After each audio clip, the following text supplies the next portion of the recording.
I'm not going crazy. Was you? All right. Good thinking. Let me know whenever you're ready to. It should be good to go. All right. We'll call the order. If you want to do our roll call. Erickson here. Grant here. Imker here? Keel here. Erickson here. Warner here. That sounds like Jake's on his way, but he's just gonna be a little late, so. All right, we want to stand for our pledge of allegiance. Pledge allegiance to the flag of the United States of America and to the republic for which it stands, one nation, under God, indivisible, with liberty and justice for all.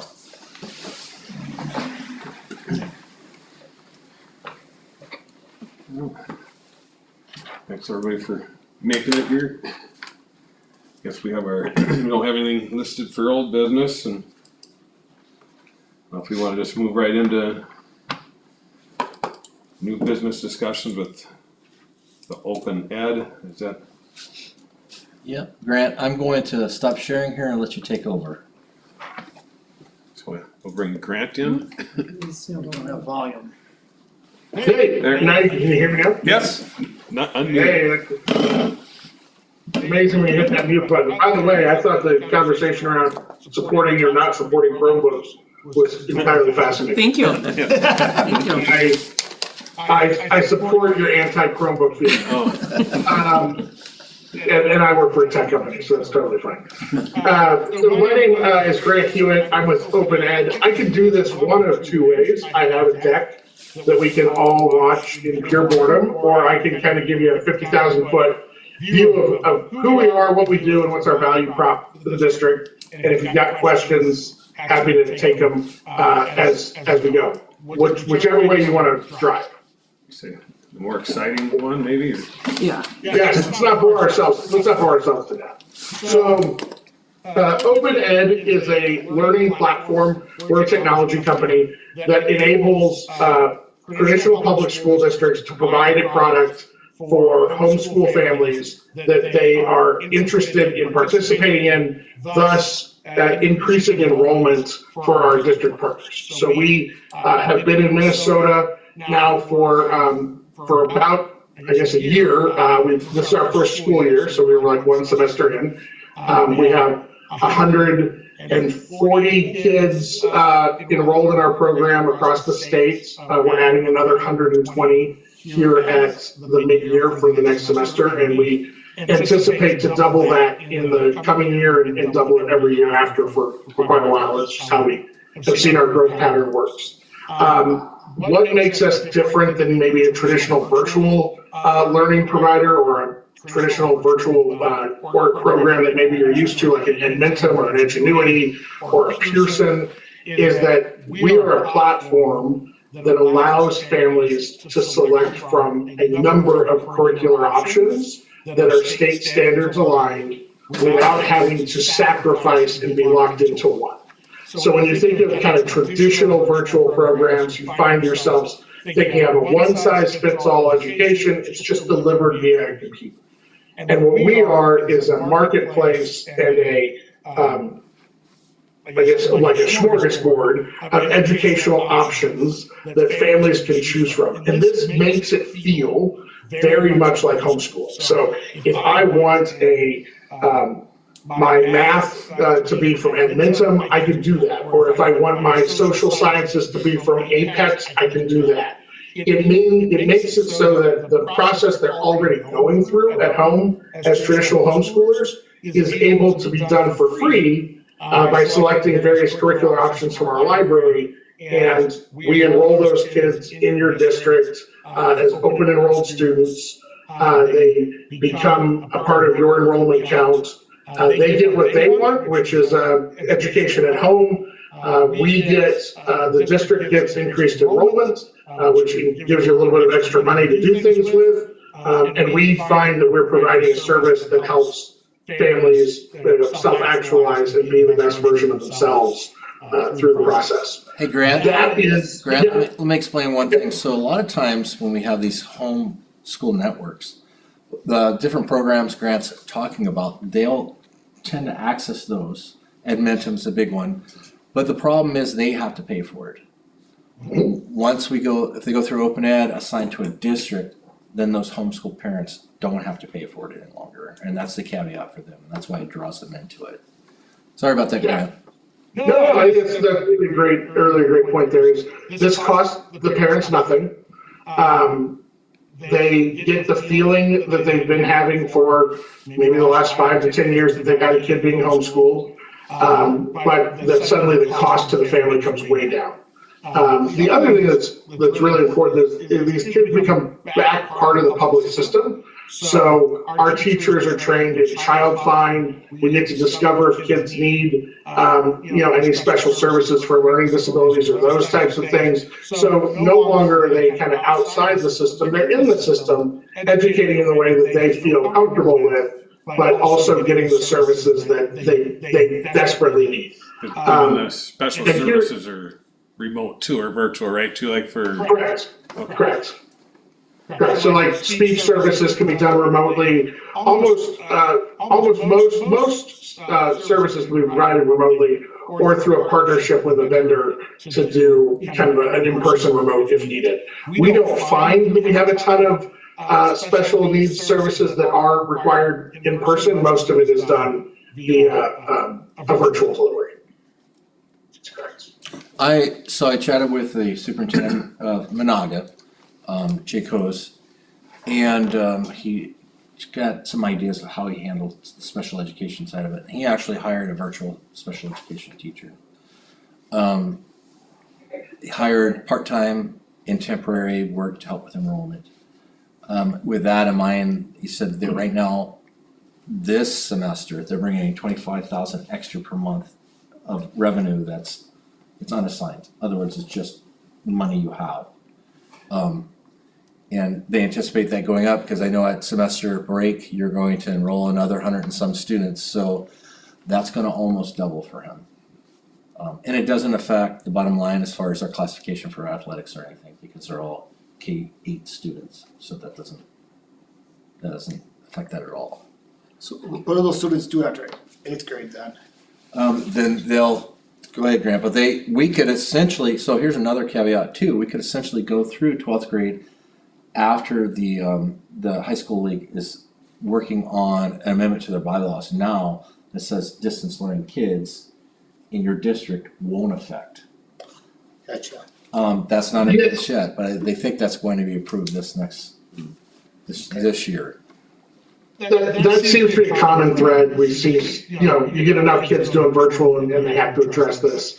The other thing is, what do kids do? We offer a full K-12 program. We just don't encourage first-year partners to jump into the 9-12 space. We normally like to build a pipeline of students and build up demand for that 9-12 offering.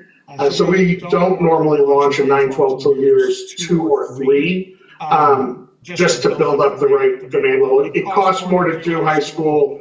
There's a higher regulatory burden. And so we normally just wait till we have the right market demands. Sometimes those market demands take 4 or 5 years.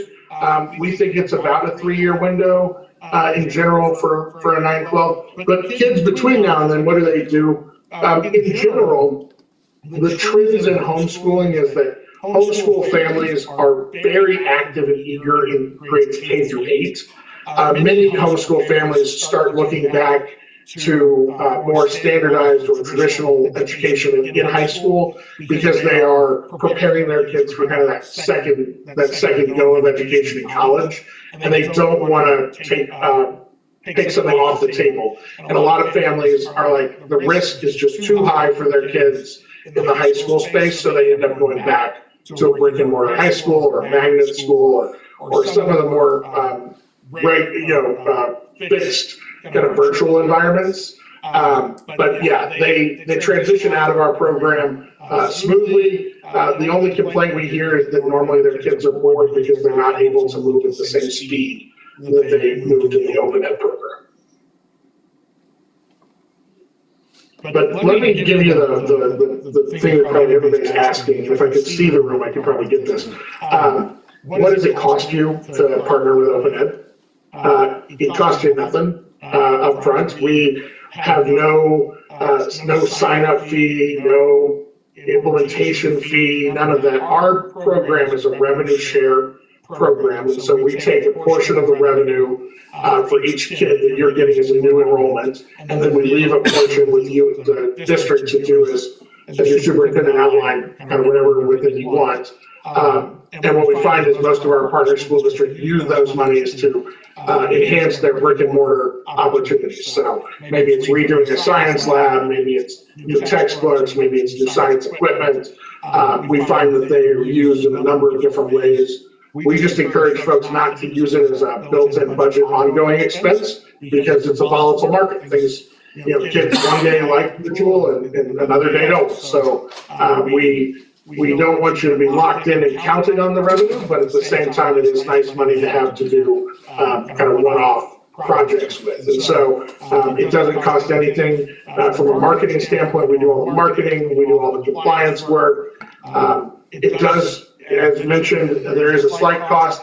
We are pretty good at recruiting kids. So you're going to have some enrollment documentation that has to be entered into your SIS system. If your current capacity has the ability to add about 100 kids, then you probably don't have to add anybody.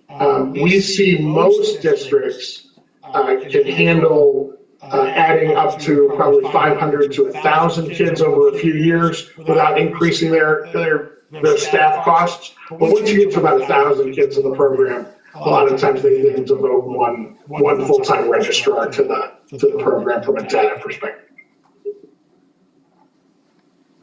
So in all reality, we'd maybe just do a part-time one at the beginning, like you mentioned, as a possibility, For K, or for enrollment, I guess, as far as staff. Like, I think what we do, so if we accept a contract with Open Ed, probably by, what was it? Grant, maybe May, we'd start seeing what enrollment looks like. So we'll start enrolling, we'll start kids through the kind of interest/application process starting in February. So we'll start getting some early numbers. I would tell you, we have two partners in the state of Minnesota right now. We will try to keep everybody at the same level. So the first year, if you were to sign up for next August, we would strive to send you at least 120 kids in the August enrollment flow. So then we make the determination of how we would handle enrollment, once we have the applications in about May. yeah, that'd be- And if we did bring somebody in to help with that, it'd be temporary, and I think we could probably find somebody in the community that's willing to do that.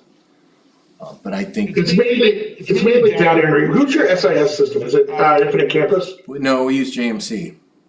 Okay. Do you have an online registration portal for families, like a brick and mortar? If someone registers, they do it online. Yep, they do it through JMC.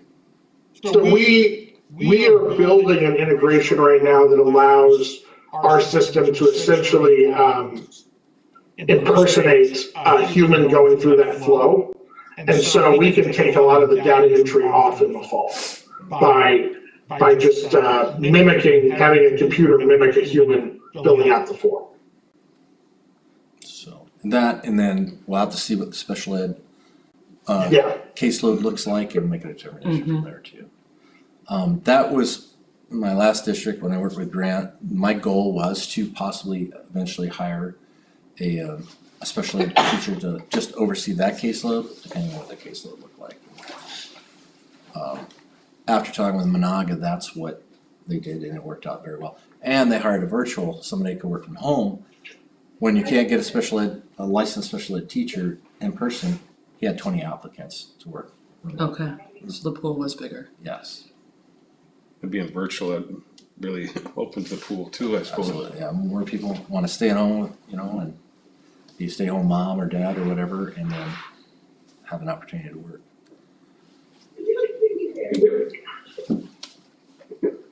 Any questions?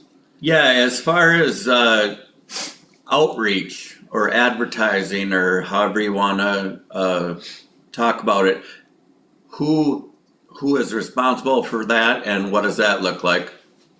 Yeah, Open Ed's responsible for that.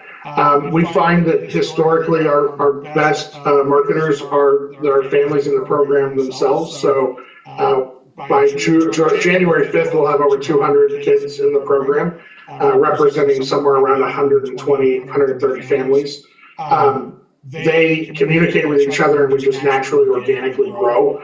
We went from 20 families in Oregon 4 years ago to 2,500 families today. In just 4.5 years. We just find that families in the homeschool community today are often distrusting of the system, and so they listen to each other. So we strive to have a really high retention rate with our families. 97% of our families say they'll come back and have good things to say about us. And so what we try to do is just kind of layer out, there's an option available to you, and then allow our families to kind of spike that ball home in their individual conversations. I know that once we open the application portal, I think, didn't we have about 50 enrolled Grant statewide, probably in a matter of weeks?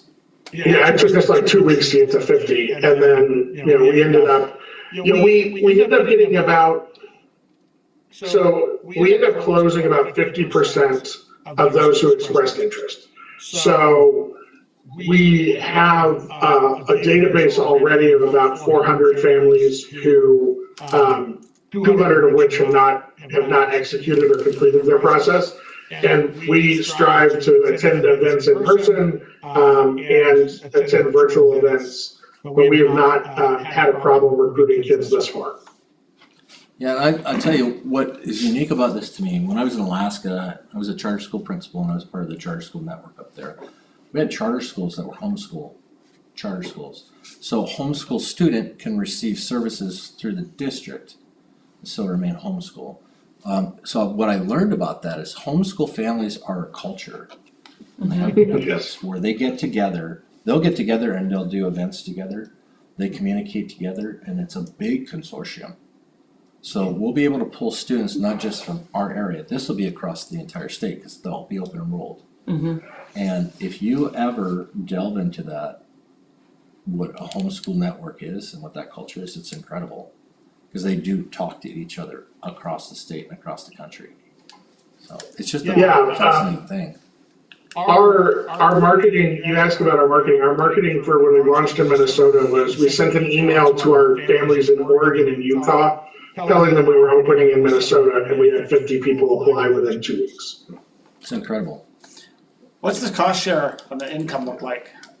80-20 splits. We would keep everybody the same in Minnesota, so I wouldn't want to have one district out of line with another. So I will go verify that they are 80-20, but 9 times out of 10 it's an 80-20 split. So we keep 80% and leave 20 with the district. And the thing about that, that sounds like a pretty heavy split, and it did to me initially too, but then basically there's no overhead for us. We don't pay teachers out of that. That 80% is what takes care of everything. If we had to hire a special ed teacher, we would pay for that. We would pay for that, And then we have the oversight of that employee, correct? correct? Yeah, so you would have to observe her, monitor, Yep, I or would them, manage that, yeah. yeah. So does our operating referendum go on these kids also that we currently have? It does not. So the operating referendum goes on the kids in district. So even if we have an open enrolled kid from out of district, our operating Okay, referendum doesn't touch it. So you're thinking about the tax increase. yeah, I just wanna make sure, I figured that's where it was, but I wanted to verify. We bill you, another fascinating thing about us than a lot of other people. We bill you in 9 monthly invoices. So you're only gonna be invoiced for kids who are active in the program versus some folks who just bill by, a course per semester or something of that nature. We just say, I think it's on the 15th of every month, if a student is enrolled and in good standing in the program, they're on our invoice list. If they're not, or they've withdrawn, they fall off and you don't get billed for them. So it's just an ongoing process for 9 monthly invoices. So we break it up into 9 payments. So then we receive the full amount and of the revenue? And Yep. then pay them back 80%. Correct, and then we invoice you for the 80% over 9 months. And how does that invoice match up with the money we're receiving from the state? Do we kind of match up for the cash flow? So the cash flow starts about the end of the first quarter. So we get paid quarterly by the state. So at the end of that first quarter, then we'll start realizing that revenue. Okay. And if we have to get creative on a net 60 or net 90 terms for the first year, we're kind of comfortable doing that, knowing the cash flow's gotta work itself out. But normally in years 2, 3, everything kind of falls into place. Yeah, and actually after that first quarter, everything will start falling in place. Yeah, Just because We we'll can start just give you- realizing the enrollment. we can give you a nice 60-day buffer there on the payment terms. We just be short the first 60 days or so. Right. But if we can stay on that till we get our cash flow, so we're not borrowing. Exactly, and like That's- what Grant just said, they'll work it so that. You have a 60-day buffer, you said? Yeah, we can do a net 60 on the payment terms. Till we get our cash flow into place. Yes. Yeah. I don't know if there's, but what's your average you're thinking we'd be seeing that initially for the enrollment if we go with it in August? I mean, I would strive to get you the balance of everybody else. So all districts right now have about 120 kids. So I would make sure you get 120 that first bunch. And then how we divvy it up after that is we just kind of take it by family because we like to keep sibling pairs together. But then we just kind of rotate the new enrollments to the 3 districts. So everybody grows together. Another thing to be aware of too, when Grant's talking about that split, that's split on the foundation aid. Yes. We get, our foundation aid is seven something right now, I can't give you the exact number, but we actually get paid more than that per student because we have weighted factors. So all those weighted factors, the revenue from that we keep. So it could potentially be more than just that 20%. Yeah, we're only the base aid. Or anything above the foundation aid, then we keep. Correct. Correct. Okay. Yeah. Federal dollars you keep, sped dollars you keep, any local dollars. It's just that base state aid that we take the 80/20 of.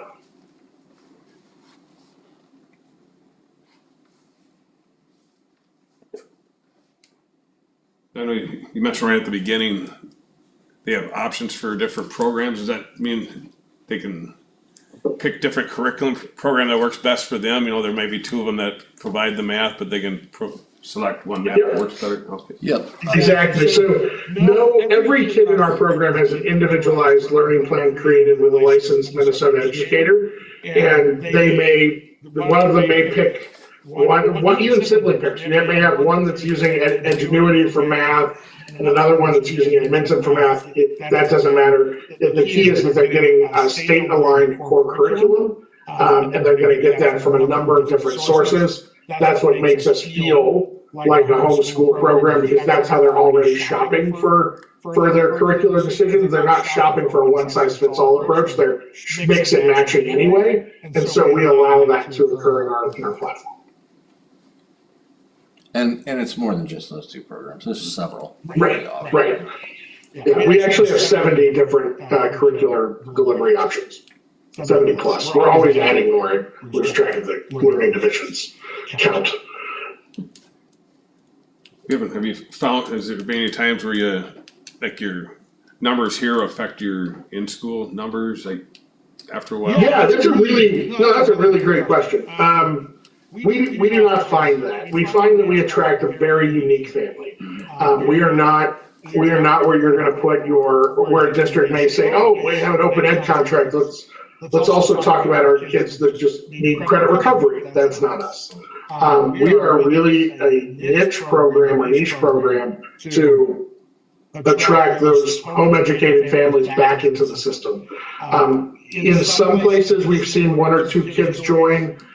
We've had some situations where districts have identified kids that they think would be better in our program, and we're happy to take them, but we are not here to rob Peter to pay Paul. We will likely do very little marketing in your community. We'll just be talking to the rest of the state, bringing people to you. Our goal is net new enrollments, not robbing Peter to pay Paul. Yeah, and even for that credit recovery piece, we have programming for that already through the co-op. So if a kid needed something like that, we have that in place already. I know Monaga didn't suffer any decrease in their in-school enrollment. If we have families in our district that are homeschooling right now and wanna do open ed and they wanna be attached to our district, if they ask me to be attached to our district, could they be assigned to us then? Yeah, we'll ask them their home district and the registration flow, and if their home district happens to be yours, we would automatically put them Okay. there. Because then they can participate in other things within your community, so if they wanted to come in person to do something or be a part of something, that's up to you, you can allow them to do that, they don't have a geographic barrier to being a part of kind of the community building that happens around schools. But those are kids right now that you're not getting any revenue for, so they would be welcomed back into your district. No, I kinda like the idea, so. I do too.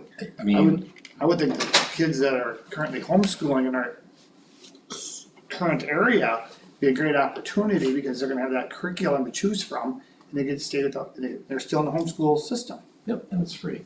and it's free, That's a big and it's difference. cheaper than what they're doing. To buy courses into like Edgenuity, for instance, where you actually have a teacher, because Edgenuity, they have a portion where it's independent and a portion where they have a teacher. It's quite expensive. Yeah, Because we often use Edgenuity for credit recovery and things like that. It's pretty expensive if you want the teacher version of it. So they'll it can be very expensive.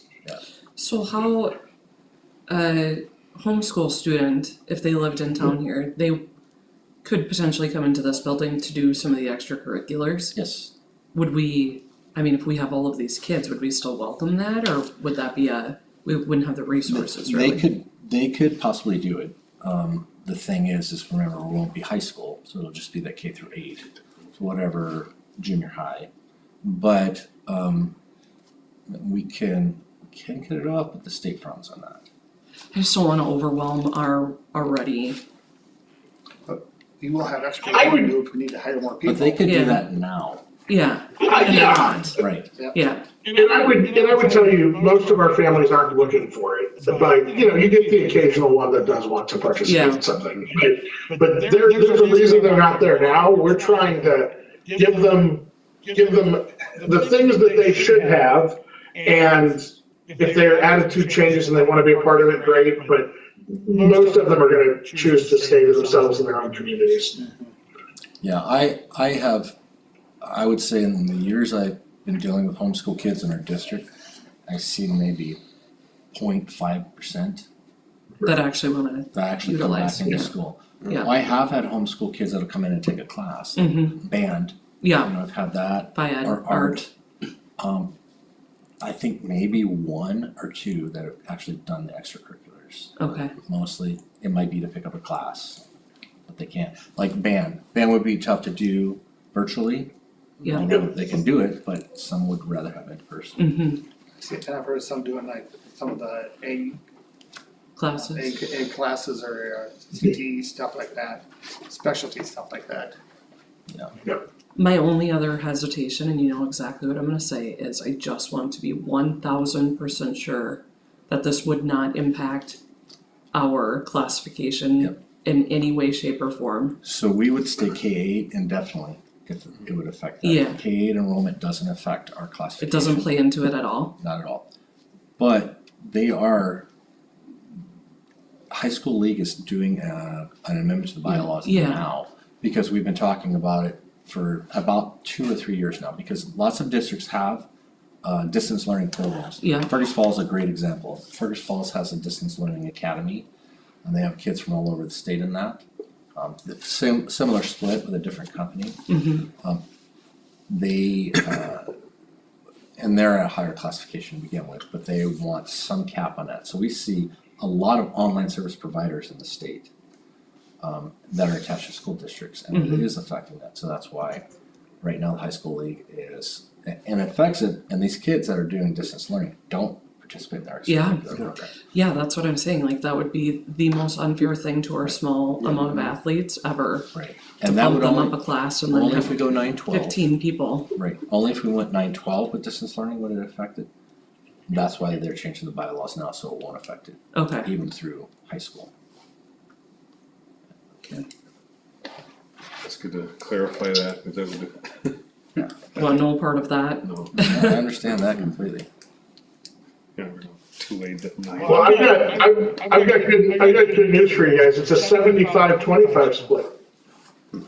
I was gonna correct you, Grant, but I didn't wanna do I that. know. for anybody. I would like, yeah, 75. For us, right? Yeah.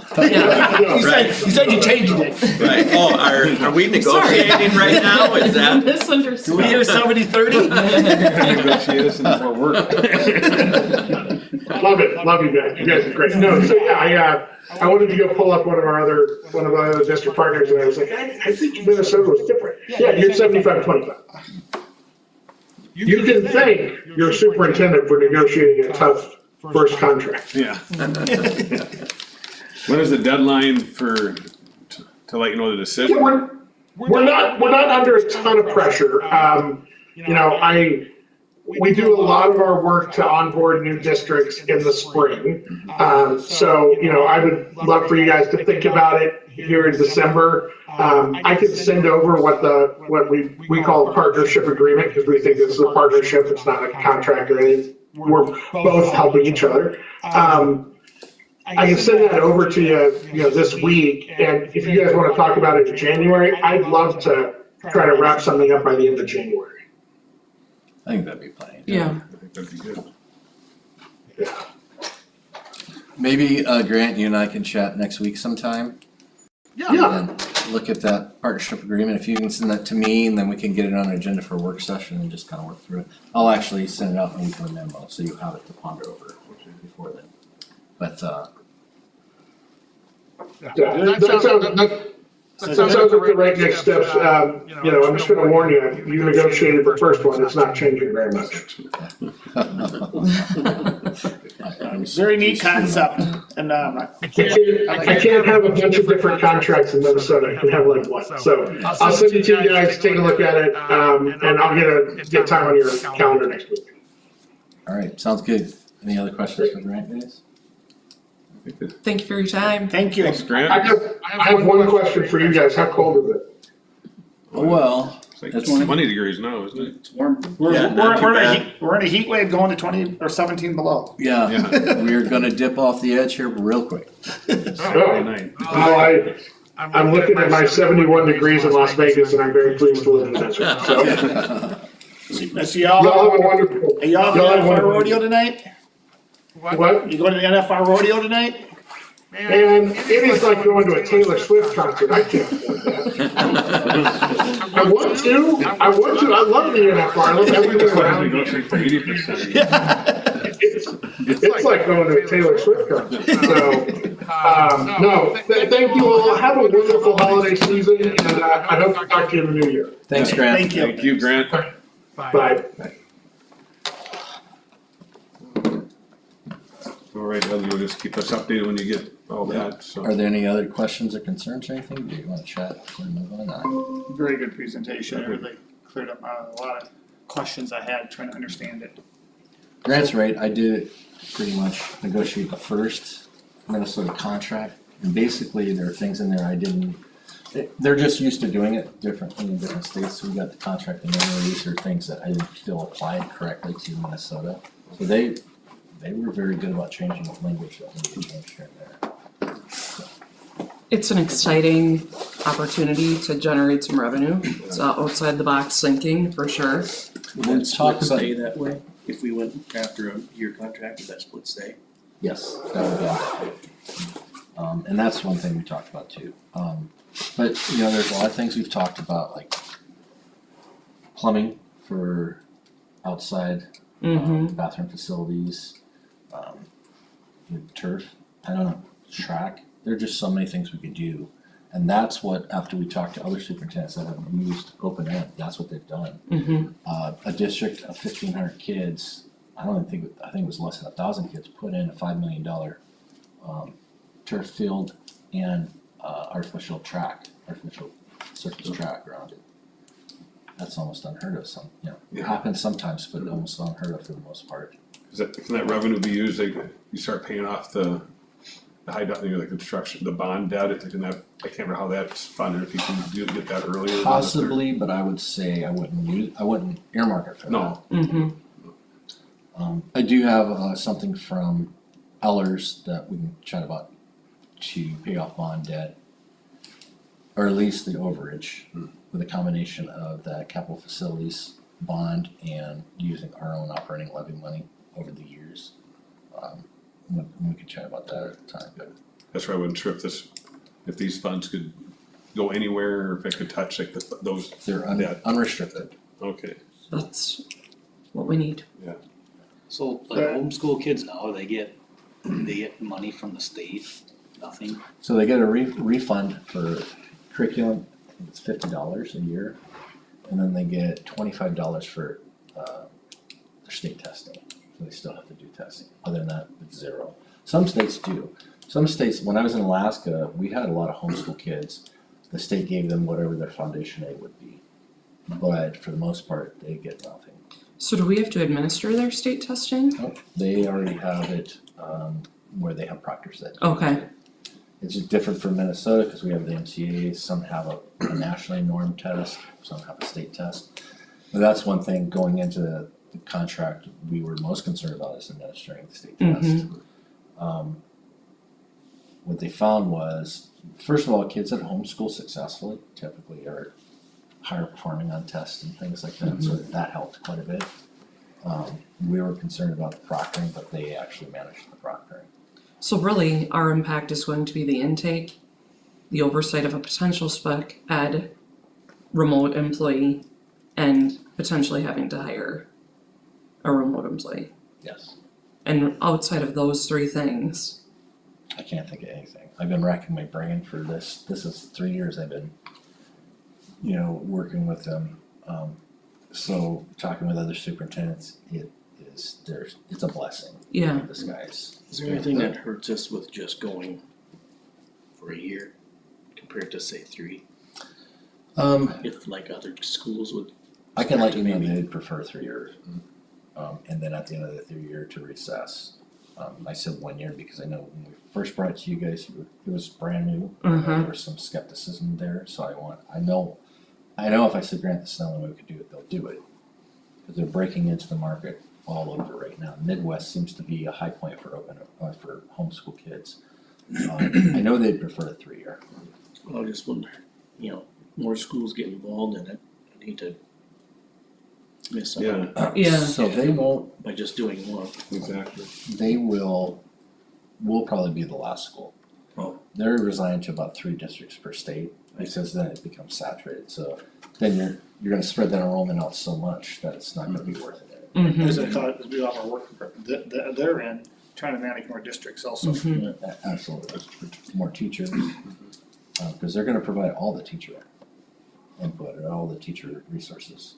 For us, it's a matter of just housing them in our SIS system, JMC, and managing the documentation. But, I mean, I would say, my recommendation would be a 3-year contract, that's pretty standard.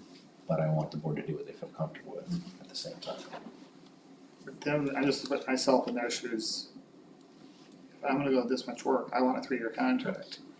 They're gonna give us more of their hard work, and try to make this piece very successful for us too, because they don't wanna put all this time and work and energy in for, they're gonna be in and out in 1 year. Sure, yeah. So they're gonna have their blood and sweat and equity in this thing hard if we commit to.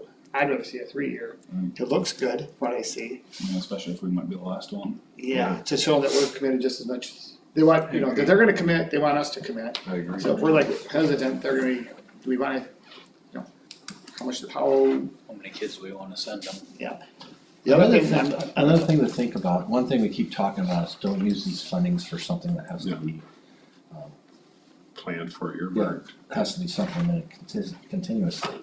But, one thing you can think about is, this is unrestricted funds, so if we need a big curriculum purchase, rather than taking it out of a regular general fund, we can take it out of this. Use those general funds Frees up for some money. something else. Mhm. We might need to continue. I would like to do something like that with the funds until, if we're in statutory operating debt or in the squeeze, perception from the community is that we're investing in stuff that's wants versus needs. We're gonna get the right, wrong signal, even though we have the funds coming from a direct spot. But hopefully we get out of the spot real quick, so then those funds could go. But I'd like to keep them more arms around it right now until we get in ourselves in a comfortable spot. And then I agree 100% at that point. Yep, I would, That buffer. now my suggestion would be the same thing, build our reserves first. Yeah, And once we're in a comfortable spot where we know if something happens, we have funds to take care of it, then we can start looking at that. So the superintendent that built the track with a small school, it took them about 5 years. They did the same thing, they built that cushion up, and when they used those funds, they had a huge pocket of money, so it was just a small portion of it. And So then we just when we paid do cash, that, when we do go down the path that day, whether it's something in the sports complex, we let people know, this is getting funded by our open ed that we have invested in. It didn't cost them anything. Yes, exactly. That's a great point, that's a big one to say, this is not gonna touch the tax base at all. yeah.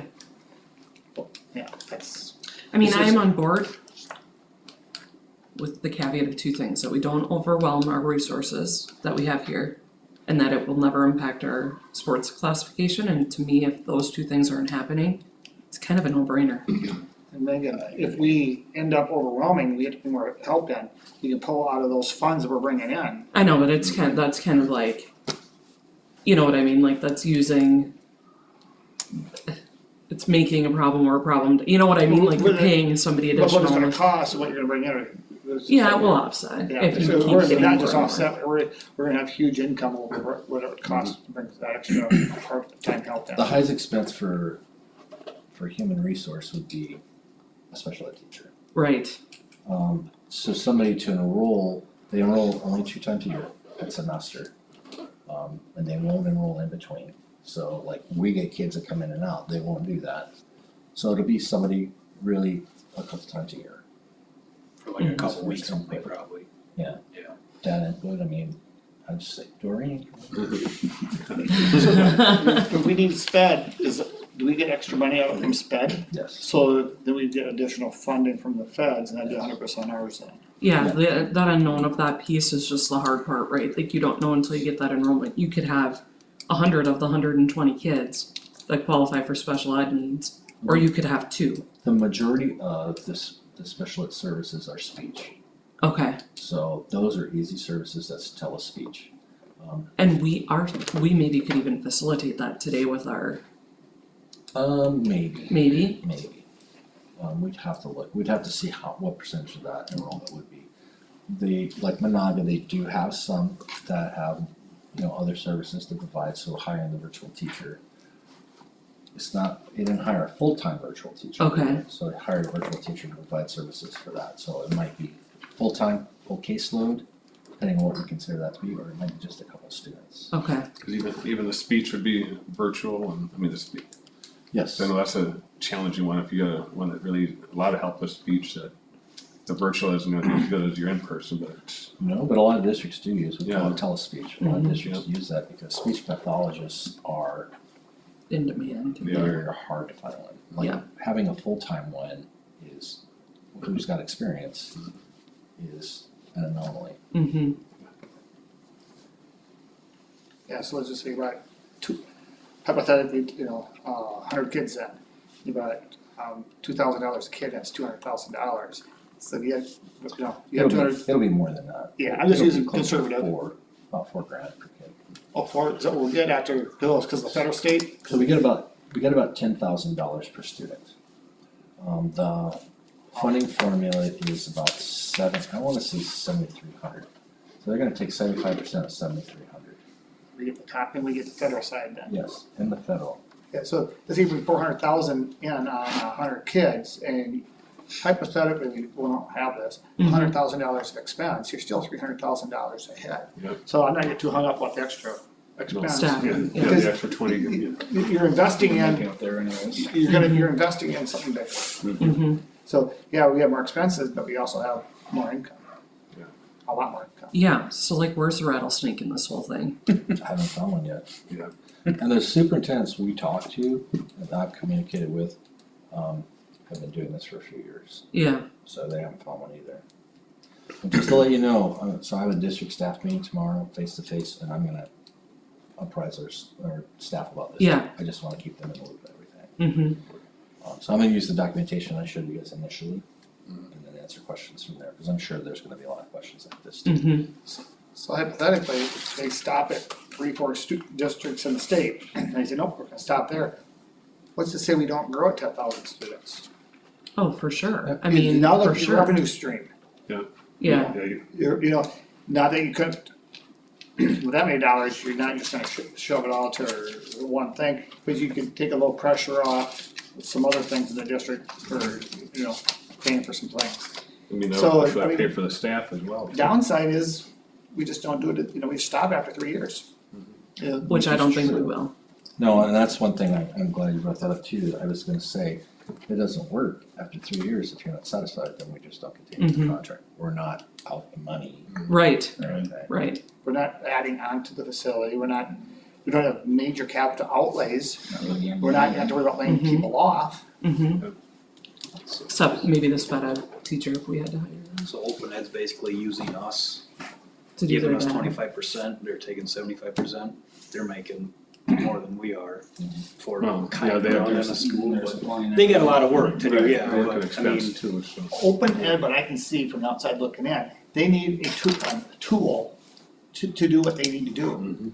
They can't do what they need to do and get the funding without using someone like us or someone else, right, who, we don't jump at it, they're gonna Someone find else someone will. else, and then we're done, and then people are gonna look up to those, we'll be looking at across the fence at another district saying, shoot, wish that was us. We're gonna be a leader in this, that's how I look at it, and it looks like a really good idea. And you just met Grant. I've met the CEO, I've met lots of people. There's a lot of people behind the scenes to make this happen, so it's not just a couple people. Yeah. You know, it's a full staff of educators, so I've met them, they have a curriculum coordinator, they have a teaching and learning person, they have a whole bunch of people behind the scenes. But, you know, just think about how they're operating behind the scenes, they're getting this curriculum and they're probably paying it by per student versus buying it like we buy it for our school. That's exactly what they have to do, it's a per student license. Yeah, and so they're doing it per user, they need a vehicle to go to the marketplace. Usually it's on the business side, they Yeah. need a vehicle to go to the marketplace, without it, the school districts jumping in, they have no vehicle, no access to funds. They have gotten, I think that's extremely unique and interesting how they have created this business. And being at the front side that Tim has brought us to, I think is pretty neat, that it's a great opportunity. Well, I'll tell you what, when I started working with him, the first thing I said is, why didn't I think to do this? Yeah. That's how I think. I've developed different programs here and there, and I'm like, why didn't I think of this? Yeah, where did it originally start? I think it's really started in Idaho. all I know is it sounds like money and we need money, and that is a really good, Very little risk. yeah, Yeah, One other thing it does, it also brings up the Red Rock Central as a brand name too. it does. Yeah, and so we'll name our program, I was thinking Falcon Academy, you know, that's what they'll call it. He's right, they're not gonna pull kids from locally, they're not gonna pull kids out of our school, cause they're gonna target specifically homeschool, and that's what it's designed for. Cause some of these programs, I mean, you have to be a very independent learner, you know, Edgenuity is not easy. I've had kids that have gone it and done, you know, not well, and kids that have excelled. Same thing with Edmonton, we've used that too, Odyssey Wear through Edmonton, there's just a lot of things. These are what those homeschool kids use now. I think if families are gonna homeschool too, they're probably already doing it, And they're they're- gonna homeschool, And they're looking for tools. yeah, This is a great tool. When you first brought it to us, I'm thinking, why, this doesn't make sense, and nothing made sense why we were doing this, but they need the vehicle. They absolutely get need the the funding vehicle to go without- to the marketplace. Yeah, we That's- need to that's not really sit good. on it either. Is that? We don't need to sit on this either. yeah, No, I think we should No, move on, I and think I we- wouldn't mind seeing- Everybody's for it. I'm ready to move on into December We don't meeting, need to wait till, Yeah, the last we minute. don't wanna miss any deadlines, is No. what I'm getting at. or have them go somewhere else. We won't, I don't think that'll happen, like I said, I've got a great relationship with Grant, cause I worked on negotiating the first contract here, and I actually helped Monaga with it too. There's a district in the southeast, I can't remember, is a consolidated district bigger than ours that are in it, and that's it. I work with them quite a bit, and it's like I'm not trying to sell this product to them. Mm-hmm. I just know it's a way to generate revenue that we don't have to designate for anything. You know. So this puts us in the leader, we're a leader in this versus being a follower. I think, I mean, the make sure you big pass along your argument that we've got positive interest in this. Yeah. Allow other money, revenue to stay there and Right, build up or use that for certain things. I mean, knowing it doesn't have to be strictly used for this or that is a big thing, I think. yep, So we can get ourselves in a comfortable spot down the road here. Right, well, we don't have to worry about eventually replacing the roof, you know, and the cost for that, we have LTFM, 9 times out of 10, it's not gonna cover that completely.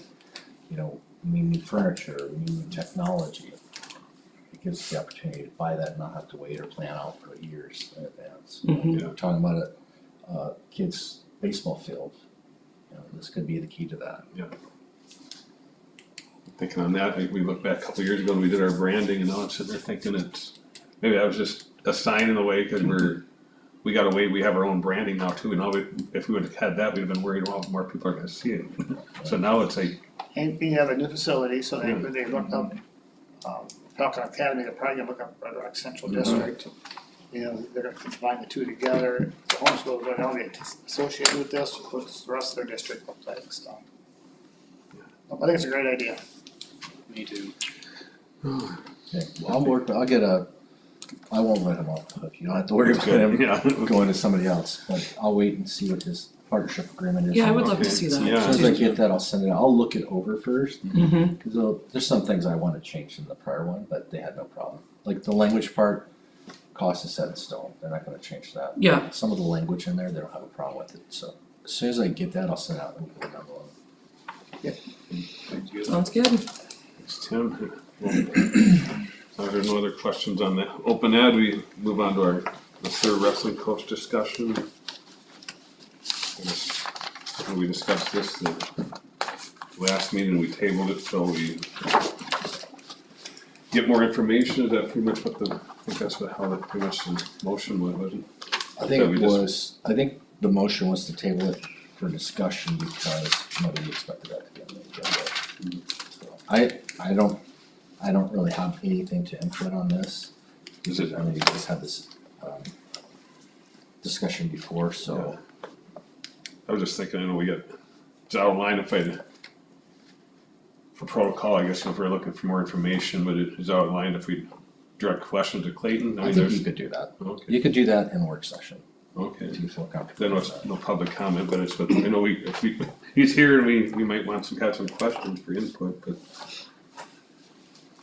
So I guess there was this question whether there was a need for a third wrestling coach for more question, like a female, is that if there's a need for the female, That's my understanding now that we're getting more girls involved in girls wrestling.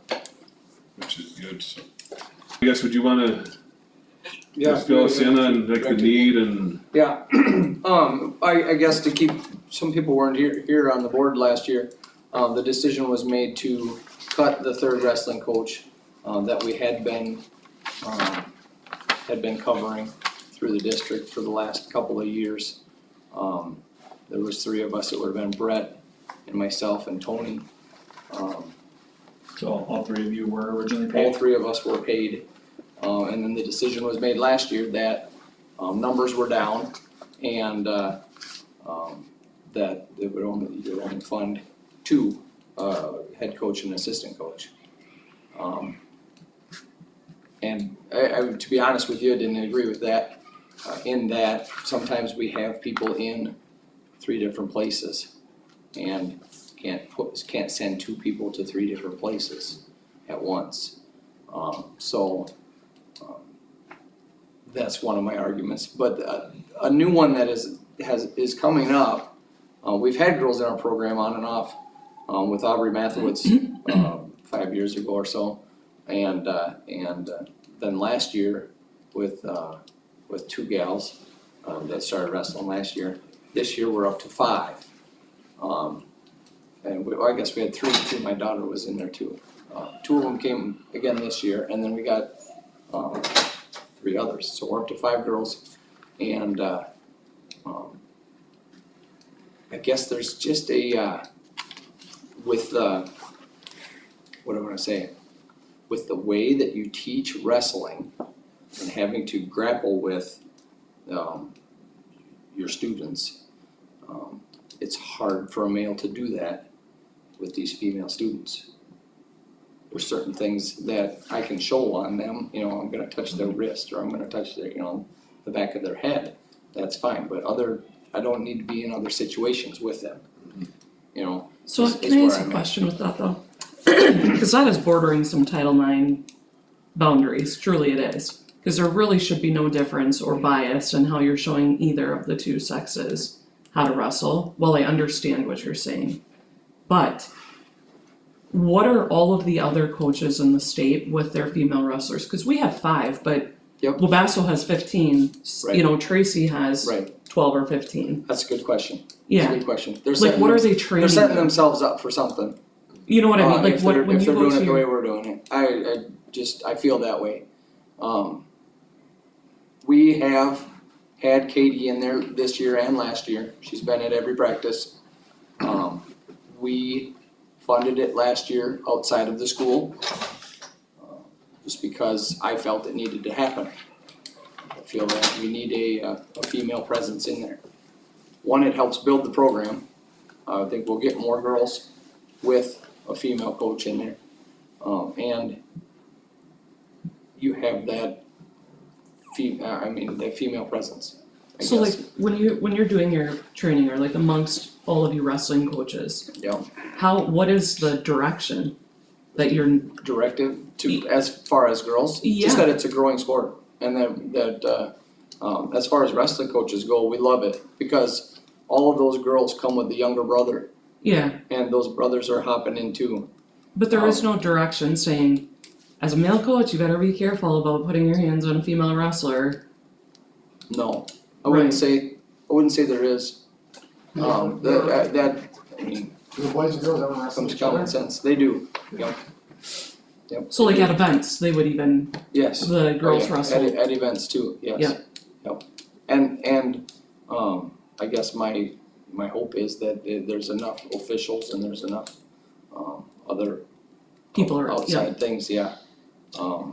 I did check with my stepsons, at their school, Central Cass in North Dakota, and they have a big girls wrestling program. They do pay a female coach. They pay a female coach for the girls wrestling, and they have 2 volunteer female coaches, which I wasn't sure of, but I don't know if there's a need for that or not, but I just wanted to see what someone else did. Yeah, I know From my- other programs around, Wabasso's a terrible example, cause I don't know there. But all the other ones we've run into have a girls coach. St. James has a girls coach, Jackson has a girls coach. Yeah, Up like at Hutchinson, there was all kinds of girls coaches on the bench, like coaching those girls, so. To be honest, like I am not real interested in hiring based on the fact that there's girl wrestlers for a girl coach. It's based on total need. So like if you really need 3 coaches for all of your wrestlers, then that number would dictate that. Because you have people going in different events, in different Well, directions for those and it would events. open that up for it, for example, when we were in Flandreau, their girls tournament has a handful of girls, but there was one going on in St. James that is a big one, Yeah, that we could have sent them to, but we don't have, So you're gonna. we would have been someone there sending that- volunteers, which I don't wanna do. The other thing that we ran into last year is, we had events in, Redwood and in Jackson, the girls were down in Jackson, we didn't have, anyone to drive. Hired by the school, they couldn't get, a van license, who weren't insured on our van. So then we had to find somebody to drive the girls down. So that's where the volunteer can't drive the school vehicle under. That's what we were told, But we can, as long as they pass so the thing about a volunteer driving, they have to have the class 3 license and they have to have a physical. If you're a district employee, you don't have to have a physical part. So that could happen, but here, I guess one of the biggest problems I see, when we look at in this doesn't help Clayton out at all. In our extracurricular schedule, it doesn't say how many assistant coaches we have per sport. So that leaves the door open for being overstaffed or understaffed. And I think that's a detriment. Yeah, and I mean, this is where the argument Well, came in and- last year too, was with, To add to that, the breakdown of that was there was a head coach, there was an assistant coach, and then there was a junior high coach. It was what the pay scale of the other one was. We're talking $2,200 to $2,400 is what the pay comes to How many more like tournaments? for that junior high position, I guess. so last year, what I was gonna say, Clayton, is, when we were having this conversation, another key component is, it's not just wrestling. We had a volunteer track coach Oh, yeah. with the exact same argument. And we're co-opted for that, and we were being pushed hard with our co-op partner to pay that volunteer for the exact same reasons that you're giving. Yeah. And refused. And so I would be hard pressed to pay an additional wrestling coach and not pay that track volunteer. Because it was the same argument, it was, we have a coach that has to be the hurdle coach and the one that has to be with the jumpers, and our junior high kids are not being monitored at that Right. time. And they too paid their volunteer out of Yep. their whatever money. So it, like, what I'm trying to get at is, if we do that, we need to be prepared for that other volunteer to be paid as well. And not just that sport, but probably all the sports, as you have volunteers, I think that basketball gets volunteers in too. I don't know if they have But I think volunteers. it's Oh, yeah. classified by the needs too. Yep. That's There are that's one of my concerns. And I'm not pressing for all the volunteers to get paid, I'm just No. pressing for. Are we set precedents is what my concern is. Right, and I'll agree with, Dr. Godfrey is that it's maybe not spelled out the way it should be, in that language. Because then there wouldn't be a question. as to, Yeah. Yeah, that track coach needs to be paid because we need a junior high track coach. Yeah. Yeah, I find it interesting, cause I have not seen an extracurricular schedule where it doesn't outline how many coaches per sport. It's usually head coach, of course, but then it tells how many assistant coaches per sport. And like football, you always get volunteer coaches, you need a lot of coaches for football. I understand the wrestling part, cause I've been to lots of wrestling tournaments. Basketball, you have junior high, junior varsity, C squad, varsity, Yeah, and you usually have 2 to 3 coaches sitting on the bench for varsity. Track, I understand that too, because there are a lot of different events and somebody trains differently for it, but usually every extracurricular schedule, it spells out how many assistant coaches per, yeah, and it's weird that we don't have. mhm, I mean, is there a lot of like girl tournaments that you would send these girls to where you just, So we're able to send them to 8 more events than the boys. Because they're trying to grow the sport and, like, are and these? if you take them to the boys' events, they end up wrestling boys. Right, And, it's not apples to apples. Right, no, I get that, But- like, but are these these 8 events, are these ones that you already have boys tournaments scheduled and? Some like- of them are, so I crossed them off, like, oh, we can't go to that one, we can't go to that one. There's probably 4 or 5 that I crossed off that are even local, that Mhm. we had something going on already. So I try to do my best to find them Right, something that I mean, works. and, Basically what it does for me is it puts 8 more events that I have to go to, right, right? And now when we wanna have the 9th grade and under wrestle at the 9th grade league events, there's 6 more events. So that's 6 more that Tony and I have to get to. It's a dozen more events between the two off. We wouldn't necessarily have to, but that's what it takes to build a program. That's what it takes to get these kids to I the don't know. level, give them opportunities, right, really. I mean, So, I guess I don't know, I'm pretty hard up on it that like if these girls get more opportunities to wrestle because we have. and that's what I'm trying, I mean, Coach, we've you know, added I 4 mean- on this year that we didn't have on last year that are girls only specifically, events. Do you feel, has there been any input or feedback that they're more comfortable going out because there's a female coach? For the You could girls? ask them, I don't know if you've overheard. I that. feel like there is, because, I mean, and the way it is in the practice room right now, Katie broke her leg, so she's kinda off on a chair. and we don't wanna set a chair on the mat, Mhm. so she's over on the edge. The girls are over there by her practicing. So I feel like they moved to that side of the room because they wanna be by the female coach.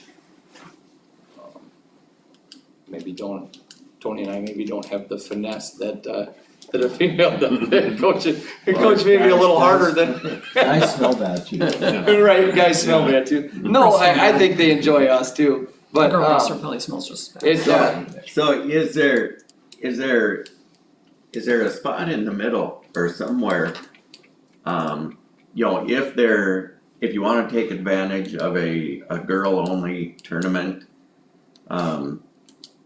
you know, could the person be named a coach as far as being able to qualify for that and, you know, and we just adjust things to Almost make like it a per work. diem, Yeah, like we yeah, have a fee where we could pay, like, we would pay her to go to those tournaments, like a if per she's diem. taking the girls specifically to a girl event, Yeah. then, I mean, if you really wanna sit down and pay me by the hour, I'll take that.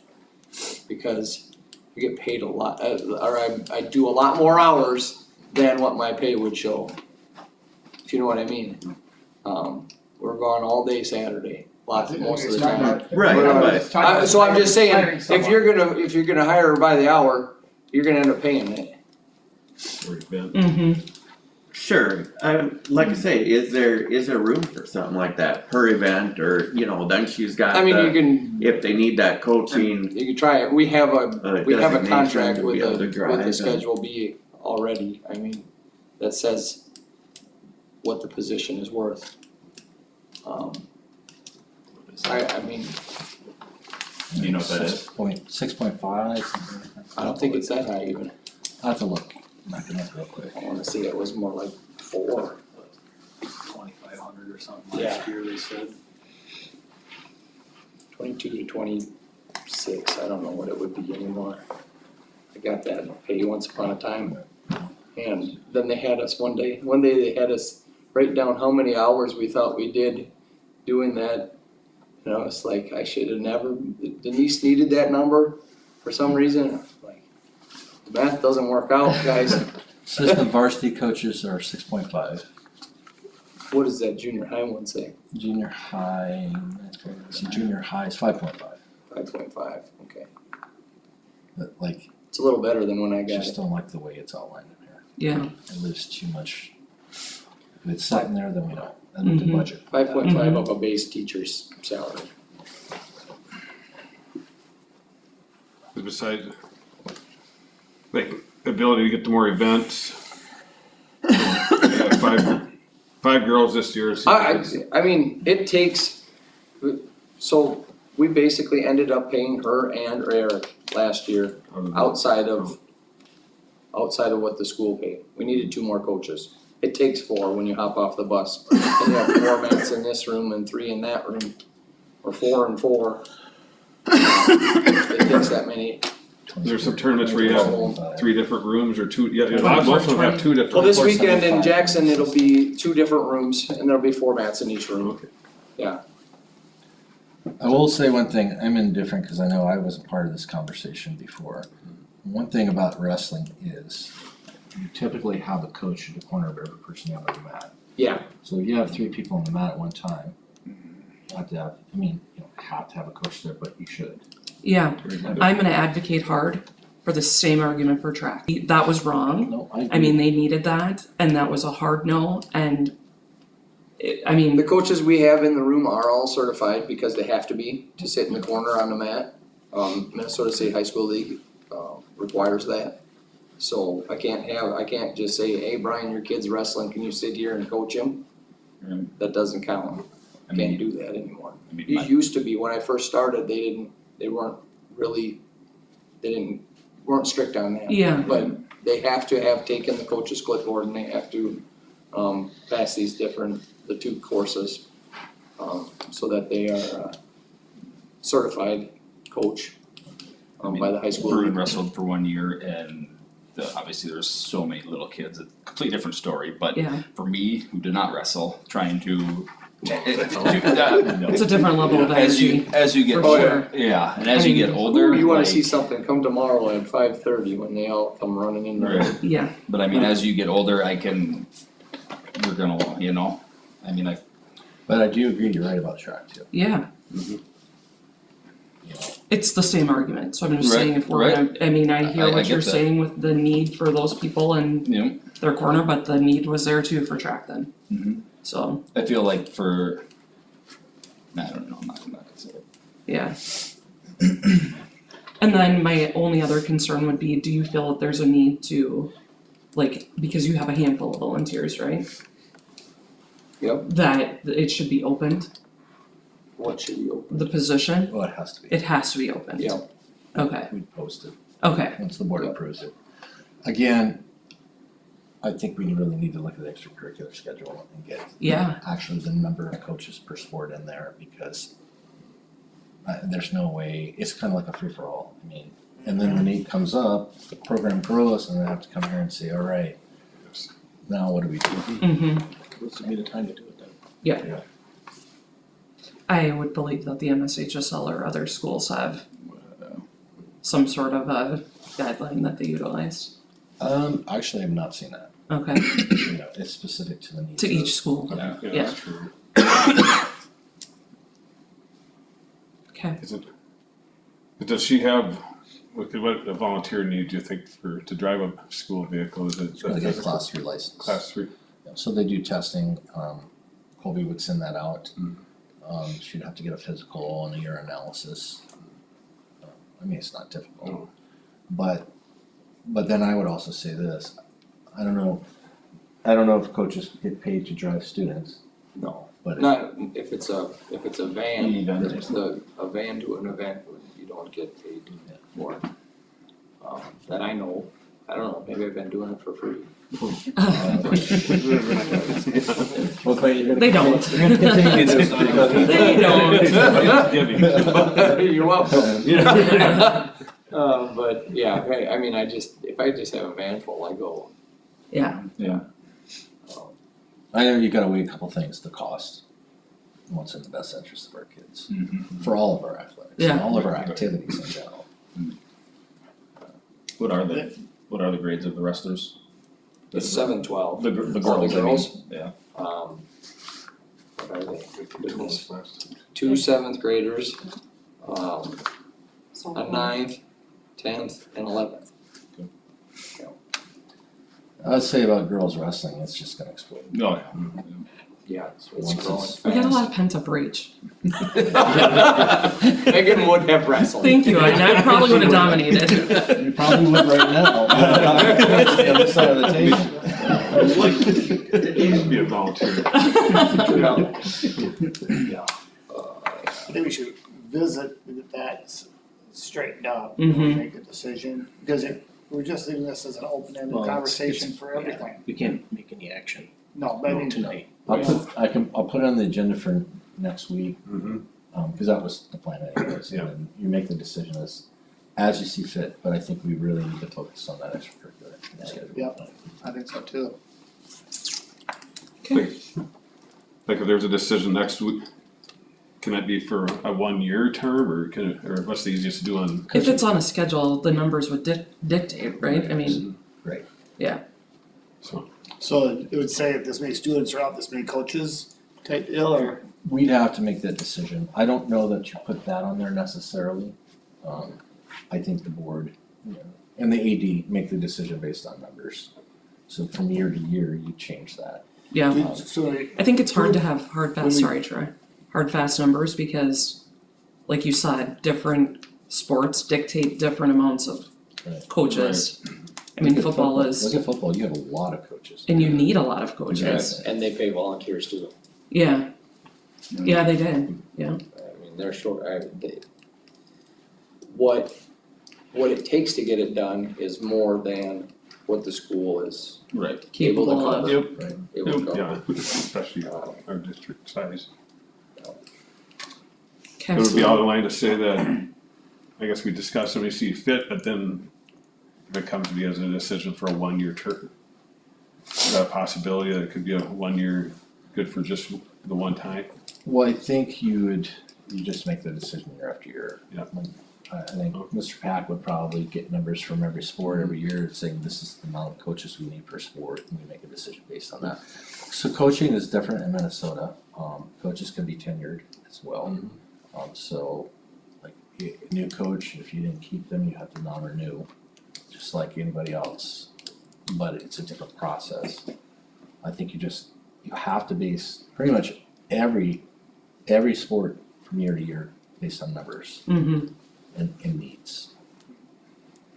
Like, it never occurred to me when Clayton was saying, well, they could go to a bunch of different tournaments at one time. I didn't think of that. I mean, that was the main thing. Wrestling is just, it's a culture in and of itself. A lot of these kids, especially when they start out at 5 years old, it's like hockey. It's diehard. Yeah, they're nuts. Sorry. Some of them are. It is, I know. it's just, it's a diehard. My coworker is a little wrestling little mom, and she's psychotic on the side of the mat there Is there a lot with of her youth girl kindergarten wrestlers? kid. There is a ton of youth girl Yeah, wrestlers, yeah. Well, our pre-K and kindergarten numbers are 25 Yeah. right now, Yeah. out of those two classes. Girls or just boys and girls? Boys and girls, but it's probably a third of them are girls. Well, I That's would good. bet. It's gonna become Boys more are gonna beat those popular. girls. yeah, Pretty soon you're gonna be volunteering. I don't think so. Charlotte, Yeah. Charlotte's a animal. Yeah, I'll pull their side tomorrow, Elijah. yeah, start planting that seed, yeah, That's what you're gonna do. yeah. The freshman that started. I would take her any day over Chase. I've seen that throwdown happen in my time. Hannah will not be wrestling because I killed a mommy deer last night. Oh. Oh. Oh, Too big a heart there, so she will not be wrestling. I know. Yeah. First, I've seen girl wrestlers wrestle boys and dominate too. Yeah. Oh yeah. Oh, yeah. Yep. The other night versus Blue Orbs, Zoe took that kid down and was riding him pretty good. Got out of position. All right. thanks I'll for have it your, on the agenda for next week. appreciate your input. Thank you, I But- saw it on the agenda, I just figured if anybody had any Yeah, that questions. was I good. could- Yeah, I'm glad you came. Yep. Thanks, Clayton. Well, there's any other questions before we move on, or otherwise we can move on to the old building purchase agreement, I see you have that, Yeah, some so, of it attached. sent you guys an original, the original copy. Then I sent it to our attorney to do some vetting, and he did some changes, and Joe accepted his changes. One in particular was the closing date. And the closing date was moved to, well, it was moved to January 31st to make sure we had more time. He didn't think it was reasonable to close in that amount of time. Also, everything we want outlined to get out of there, it's been agreed to. Perfect. They just writed the contract a little bit, language issues, nothing on the cost. I did get a call from Michael Ellison, who is purchasing the part of the building, the old part of the building from Joe, from Superior. I don't know if it's Joe or Superior or not. I talked, he wanted to get in there and see if he could start cleaning things up. I told him the board was kind of, leery about that because we have liability insurance. If he gets hurt, he wants to know if we can do a rental, temporary rental agreement with him so he can get insurance and go in there and do that. He's very motivated. I sent him a list of what we've gotten from the building committee that we want to get out of there, presenting that to the staff tomorrow too, because I'm gonna need a team to start working on that soon. So he's just very eager and very motivated to get things done, so that might be something that we could discuss too, is Did he mention his intention? what's that? Did he mention his intentions with it at all? No, and I think that's between him and Joe, I don't know. Have they been to the city on zoning? He's working on that, Okay. but I think that's in their hands. I am a no-go on him getting in there until the deal is done, Even if he gets insurance on his. 100%, because if he's gonna go in there and start scrapping I and mean- selling stuff, that is taxpayer property I mean, what until is it's the, done. what is the time frame But you difference? put that in the contract. Yeah, To you remove can't. from the facility. And he knows he's not touching anything that belongs to us. What he will do is he'll get rid of some old tiles, cleaning up those tiles, we saw the tiles are coming loose, he wants to start working on those things. And Tom actually took him over there and told him you know, he told Tom what he wanted to do as far as. I'd say it's fine to go with a rental, but we need to list everything in the contract the way We don't Yeah, want, I mean, we know need, that's not And be stuff really we that need protection specific. there, because We don't- if for some reason this falls apart and, the interested party does not go through with the sale. Yeah.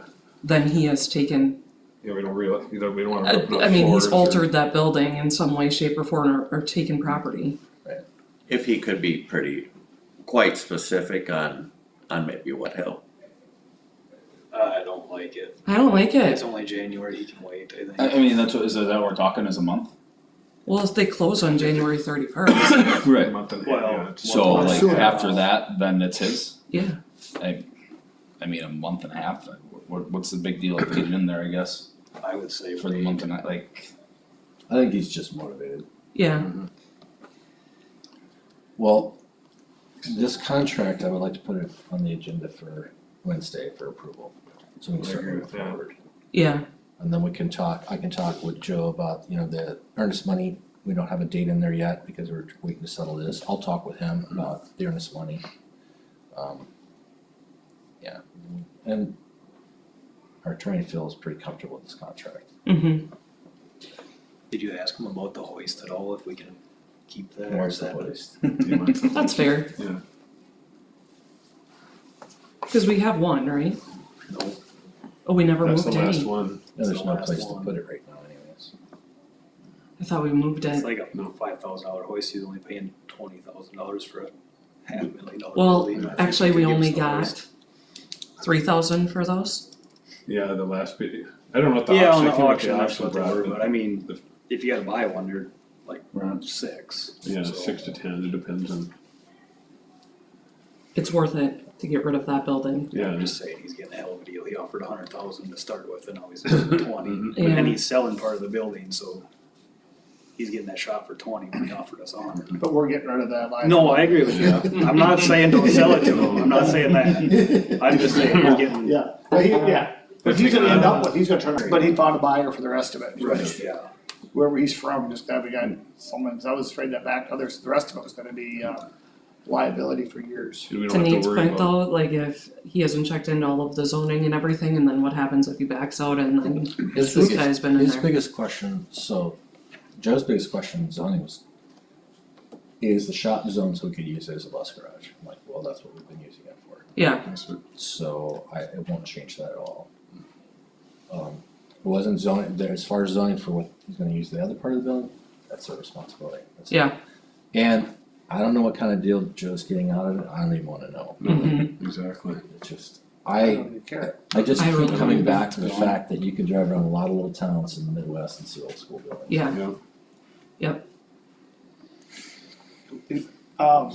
January 31st, is that what it was for closing? Yes. Does it say or sooner? So if they're ready, we could maybe, that'd be, instead of doing a rental, letting them in there, say January It says 31st. on or before. On or before, so let's just do it, tell them, let's just push the before date, as soon as you're ready, we will close. Yeah. So maybe that's our thing, say, But we gotta get our stuff out, that's the. yeah, and you're reason. gonna have to let us know if we need to help pull teams together or something, volunteer, we can We definitely help to gonna work. have to have something, there's a lot, Coordinate. there's a lot of stuff. My biggest thing is, I wanna before we do anything, I just wanna let staff know, Mhm. cause I'm gonna need their help. We're gonna Yeah, need to find some spots. staff need to get their Maybe stuff some- out of there. I just moved a lot of wrestling mats over there. yeah, I was gonna say. I was just wondering if I could have that shed, I talked to Brian about that. but- Yeah, that shed needs to The be shed moved, we that's used to not keep part the of the, wrestling mats No, in. but he said we can store those on there as long as we need to. okay, so The they're thing okay is, with us moving. I don't wanna make the decision where it goes, cause I don't know where you want it to. Yeah. Mhm. Once we actually get to sit down and look, and you tell me I want it to go right here, I'll get it done. But I want it to go where you want it. Yeah. I don't know enough about the footprint of our property. Yeah. So, we're good with that, the biggest thing is I gotta get CTE tools out. That's gonna be tough, cause there's a lot of stuff, Mhm. prom stuff, everything, football gear. So I need to talk with Isaac and work with him to find a place that permanent storage in the building, cause I don't want him to have to move stuff around constantly. That's with everything that's left to be moved. I don't Stuff just that wanna doesn't bring have over here place. and pile crap, we need to have a spot Yeah, for exactly. those things, a permanent spot. Yeah. So whatever that looks like, yeah, it's gonna take some planning and facilitating. You know, if we need to, let me see, I might have an empty trailer, we need a temporary trailer or something, I might have a Well, the problem temporary. with like football gear, you don't want that out. No, cold, you know, there's some things like the prom stuff Yeah. that can go wherever, you know. We We still could have, probably- we have that We'd storage. rent a trailer too, for Okay. a month or two, That's a good option. just to Yeah. put stuff in for, Right. they can Right. organize this summer or something and Mm-hmm. wedge it in a corner, build some shelves in them storage rooms, so get it out. for I think we have the space, it just needs to be more. needs to be better Organized. Organized. Yeah. For sure. There's a lot of space from 6 feet in the air to 12 feet in the air. Would Joe just be Open willing to space. let us keep our stuff in the wrestling room until, I'm That- sure for a fee? I doubt that because He'll be He's probably transferring wanting that the guy's into a gonna take it, garage. the guy's gonna Yeah. be buying it from him right away. Oh, the guy is buying the wrestling room too? He's buying everything except the shop. Well, that's the That north, is the south new- half of the shop. That's what I'm thinking, that building, is he gonna wanna convert that all to the That shop or? sounds like he's taking that too. Oh, seriously? I talked about that, Like the old weight room and, yes, whoa, yep, I talked to him about that too. The only thing that Joe's taking is that shop part. Really, he's not, So, what What's he is, gonna do? are we holding the July 30, or January 31st date because of us or because of them? Just to be realistic. yeah, Okay, Yeah, Take time. the attorney felt it was a more realistic date, that's why he put the honor before. But he said December 31st was not realistic. Yeah. no. And he does real estate law too, mm-hmm, so. we gotta figure out where to. No, I should have added a Put the little football. corn, it was like, That's gonna be the then it was just toughest. recording lost. it's doable in the PE space, it When just you- needs to when be you edited, stop. and then we're gonna have to organize high instead of, There are good football gear storage systems, we're gonna have to buy. And that might be where the 20,000 goes to, but there are good systems and they're vertical systems. Yeah. You know, and they're cages, and I've seen them. Northern Cass and North Dakota, I walked through their storage area, it's amazing. They have cages for each set of gear, yeah, which is a great way to store it and also a great way to keep it secure at the same time. yeah. So, temporary, I mean, we'll just have to come up with the temporary option then. I think we put, I Classrooms. think for that, we put it in that PE storage area, it's gonna be a disaster for a little while till we Yeah. get, you know, a storage system put in place. You know, I think the shipping container, maybe we put all the prom stuff in there. Mm-hmm, I'm starting to formulate this, but again, I wanna talk to staff, cause somebody may have a better idea. There's a shipping I container. got that shed out by the pool too, I don't know what's in there. I'm not sure the what goalposts are in that is. I mean, there, it's kinda out in the middle of nowhere, but some, Yeah, it's We It's put there. stuff in there for now. it's there. For now. Yeah. And then when it's warm and we can get things out, lay it out and take a look and. There's an Yeah. antenna Is there open us to stand keeping one, that- yeah. that's That's full right. of football stuff. But yeah, I mean, they're we, gonna want that over here. we are gonna want that over here, yeah, Because they're gonna practice here, I would assume, next year. hopefully, That's the plan, right? Mm-hmm. Or was the plan all along. yeah, that was planned last year. I think we just gotta, I gotta sit down with you guys and we just gotta map things out. Yeah. Yeah. I mean, once we get it mapped out, then I can start getting things moved. Some of them storage are just a simple shelf, I mean, just to get it up off the ground, Mhm. that's all it takes. But as far as the rental, everybody's kind of against him coming in early to, as a rental agreement. So on you guys. I just think too much, I don't like it, I mean, if it Bother me. closes in the middle of December, it's a month from now, like. What's he gonna, Do we like, put restrictions in there? Are we, and just thought, food for thought, you have restrictions in there that you can only do certain things? Who's gonna monitor it? Yeah, that's true. Or is it, worth the hassle of going through for a Well, month, we can't well, right, even is it worth go asking through making a the contract Yeah. just for I mean, that, like, month and a half? If it- I think you can wait, but it's just mine. Whatever he says, well, then I don't wanna do it. well, it doesn't need to be a deal breaker, Mhm. but, If you want, my suggestion would be do a rental agreement, he doesn't move anything, roll we wanna keep, you can get rid of everything else. I don't foresee him being dishonest about it, cause why would you buy the building in the first place? I don't trust, We don't want, we don't want him ripping up gym floor, like auditorium floor, until, no way, until they take not until the possession. deal's done, Yeah, I get that. This structural, I think his, right now, he's cleaning up like the tiles that are coming up, those asbestos tiles. does that give us liability though, if he's doing it while we own it too? Not if we do the rental agreement. Yeah, we do the rental agreement, that's on him. Cause he'll get insurance. I think you do the rental agreement right, you'd be fine. And we don't wanna- Put something in there that, you know, what he whatever he does there has to be approved through you before he can do it. So you have a, We could do that too, or I'll have work with Tom, recommend. not that you should micromanage. I just hate that we're even involved. That's not our buyer. Right. That's Joe's problem. I mean, really, at the end of the day. I know, We need to get rid of this. I just, I don't want something to fall through either. yeah, I don't think it's a deal breaker, but I just don't wanna lose it either. cause I told him before I emailed him, I said to board's just concerned because of, the board's concerned because of the liability. He was okay with that, but then he called me today and said, what if we do this rental agreement? I get my insurance. So I just think I think he's motivated.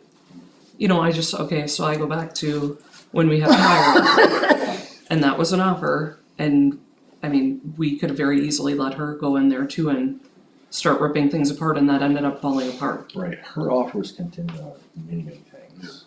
This isn't contingent on anything, really. I mean, it was contingent on, she had to get financing. Contingent on, wasn't even sure if they were gonna do it. Contingent on so many things. I think we need to know what You his could- cleaning You means could too. theoretically put a, rent that goes in escrow. That he gets that rent, he gets the rent back after the closing. If it doesn't get closed, then we keep the rent, and you can pick it high enough that Ain't gonna do anything. just try to protect ourselves. You know, so there's another, you know, it's just food for thought. Say, well, we're gonna charge extra rent, but we're gonna give it all back at closing.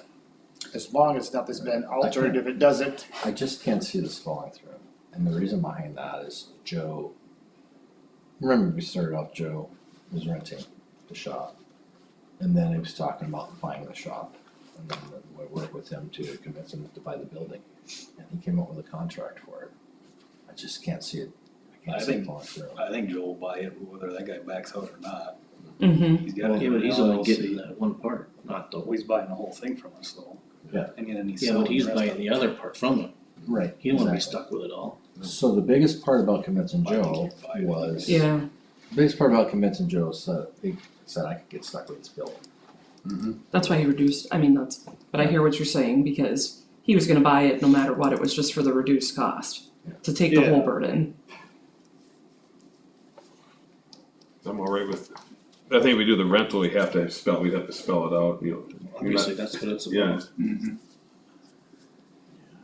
That's- No scrapping or no stripping out structural, just to protect the asset until it's gone, and that's kind of the main, or, Yeah, I'm thinking that's your biggest concern. Does is- anybody know the That is guy? Anybody heard of him? No, I think he's from Wabasso. he's from where? Wabasso, I think. Oh, really? Maybe ask for a couple references, you can just do, check a couple references to make sure he's a credible guy. You know, talk to the banker or whatever, that's a reference. You get some good information on him in that way too, to make sure that's who we wanna run to, if we so choose to go that route. But, maybe like, cause we have to vote on it at the next meeting, or talk and do it, but maybe like in the meantime, we could get a reference or two, and he's one of who we're dealing with, cause right now, none of us know who we're dealing with. No. He could be the best guy ever, we're not dealing with them. no, Right. we're not, Right. no, we We're not would be, dealing with we him. would be dealing with him if be renting it to him, so. Yeah, I think I'd be against it, no matter who it is. I would too, because of exactly what Tom said.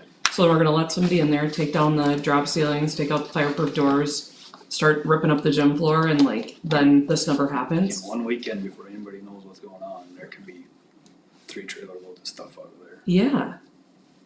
The other thing is, I do think your point is important, run it by the staff in your all staff meeting or whatever, too, because I wanna be sure that everybody has what they need, what we're gonna utilize out of there before anybody puts their hands on anything. Yep. And we have had it ample time, and we've been multiple times, there's not a lot that I think is left, but there certainly are things. There's things.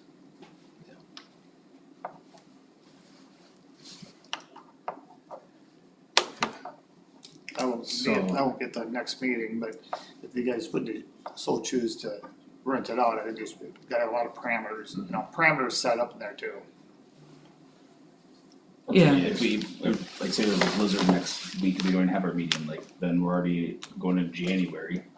Oh, By the time you get the rental agreement Well, all done, like, signed, we're already, it'll be I'm 2 gonna weeks call ago. Joe tomorrow and see how, Okay, I'm gonna tell him this will be on the agenda for approval. I hear fair consensus that it'll be approved as far as the first agreement. mhm, And I'll just see what we can do to expedite the closing, Yeah. you know, and then we can work on, maybe we can do a deal, we can work on getting their stuff out. Overtime or Just something. as we, or just start working on it, even if we close, just let us keep getting our stuff out. Yeah, is that That'd be the best scenario. Christmas break, all the teachers have a couple days off, they can, yeah. just what they wanna do. I don't actually have time off, I'm wrestling coach. You wanna stay in good condition? Yeah. You can wrestle some of that stuff out of there. I'm just hoping no teachers are listening to the stream right now. there, honest to goodness, there's not a lot of teacher stuff left. Most of the classrooms are completely empty. Like sports, Like extra sports stuff, It's, extracurricular stuff. there's sports stuff, in the things in the shop that we're gonna have to find homes Yeah. for are pallets of bikes from the safe route to school. Yeah. There's a lot of building supplies that had to be moved over there, cause we had nowhere else to go with them. That shed might have to house some of that stuff. Yeah, the stuff that could freeze. Tons of prom stuff, Well, we'll just, tons of play stuff. So that stuff there, is there some of that stuff that they've never used or aren't gonna use again? Oh, totally, it's going to have to be edited. Yeah, they I gotta mean, sort there's- through it. There's years of all of that stuff. You know, So it's uh, gonna take a team to come together and like, We went down there for a little while and started digging some stuff out, and the air is so bad down there Yeah, that you really should be wearing a mask. like I said, I think. But- actually in the whole building. But yeah, my mother's consensus with that prom stuff is that like, it's all ready, so far gone from being down there. There, when we were through there, it didn't look bad. No, depends And what it that- was maybe, but it's, I Some of it's just never gonna be used again, because I think, it's so yeah. out of date. think a lot of that could Well, be just So why do we need to move it, not throw Well, it? right, so that's a good If we time to don't be need to move it, really we leave it. critical. Yeah. Somebody just needs There's to go nowhere through it. here to put it. Yeah, Right, They didn't build a prom room in this building. yeah. We're gonna have to map all that out. just be really critical. Stuff that we hear be done. Am I correct? Yeah. I want that You just little, need to I want that rebuy little things shed that for all the wrestling mats again. Well, it's like with prom, this is the first time we've had permanent prom decorations. We always, our kids would just, they'd fundraise starting freshman That's what year. they've been doing recently, so They get I to mean, junior year, it's all Yeah. disposable stuff, some really cool stuff, but when they're done with it, it's cardboard and cutouts and things Yeah. like that. I'm not throwing anything away without somebody going through it. Yeah. Or selling it with Or the, have the option. I to mean, go through. everybody needs the option, Yeah. correct? Otherwise it will be, you sold my stuff, so, We'll we have just need- everybody sign a waiver. Say exactly. you sold my stuff. You You should, had your chance. as far as that prom All the stuff goes, teachers I and know there's coaches. nobody's gonna care. you should actually have them all sign something, say I got everything out. Like Yeah, the we drama could do that. department too. It's not And it bad don't idea. take much, just, We could do that, and well, and might encourage people to go over there and take a look too. yeah, So there might What be if- some stuff that. For the I most forgot part, something. it's out, like the most part it is, you can tell it's, people got what they wanted out of there. Do we ask who gets the bat though? Leonard gets that as I his, think that's Leonard's bat. yes, it is. See, I remember walking through the first time, he said, now we're gonna turn the corner here and there'll be a bat. Yeah. I turn around and there's a bat. There's I'm hanging there. like, I said, don't worry, it won't bother you. That's He's still Leonard. hanging there. And I did wear my hood for the rest of the tour after Yeah. we were in there, even though I don't think he's living. He's pretty nice sitting there. He is moved. No. This is their hibernating time. Is that it? It is Oh, good, October to spring. It was the same spot in July or Yeah, it June. was when you first interviewed. He may be mummified. Yeah, That's a good idea though. I think, just and then like all the coaches, I mean, anybody. Drama we just and need to be everything. support, like, amenable to figuring what the need is gonna be here and then making that happen, cause there's a lot of stuff that There has to is. fit in spaces. And people are going to have to be willing to split those spaces, cause it's, Well, we just have to do that. we just have to. Is that, well, the room in the auditorium for the drama, like the play stuff, I mean, there, I don't know how many costumes and the sets behind, boards are in there, so I mean, There's hundreds of articles of clothing over in the old school still, and play sets and things. But if they, like you said, if you go through it and they have room for, I mean, they just gotta know it's come to the point, we gotta figure it out. There's only so much room for this stuff, so. Is that modular, but is he wanting that to go with it, or we can sell that on our own too? The modular, Yeah, the whole classroom, the only thing he wants is the shop. okay, Yeah, the other buildings, he said we can keep them there until we're ready to move them. okay, so we got room, we can find, figure out this. But the modular is, that title building is going with the purchase, correct? All buildings are ours. So we can. Ah, that Listed for stinks. sale.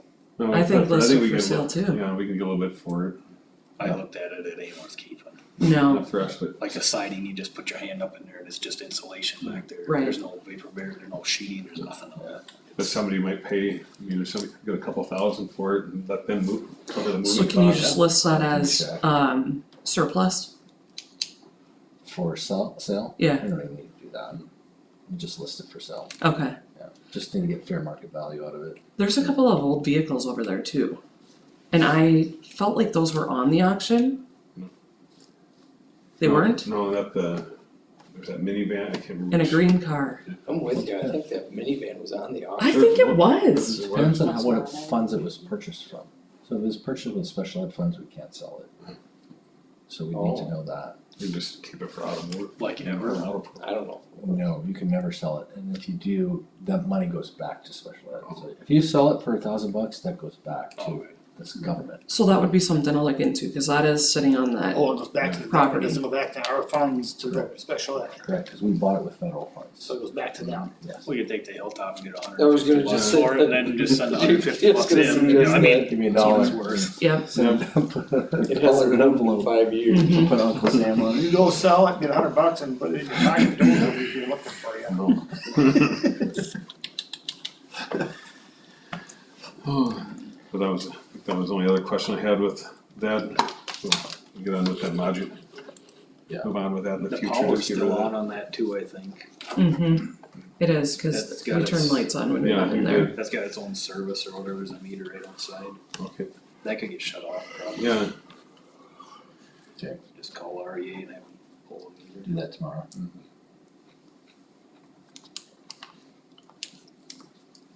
well, Who has to sign when we sell, can you sign, or does, okay. is there any other input on the building? I think we're, got you some good information to pass on. And if any changes, I guess you'll let us know, so if he's really die hard on getting in there, I guess. I'll talk to him tomorrow. I'm gonna call Joe first. Okay. Talk with Joe. Anyways, we move on to our the superintendent's evaluation. I guess I was gonna take some, didn't print a ton of them, but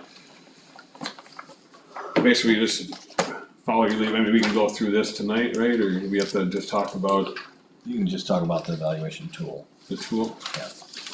Which I emailed everybody and on that, I guess I thought I printed out more, but I either didn't grab them out of the printer or really didn't print, so. But I don't know if everybody's seen the points, and then I know Jake, I got some input.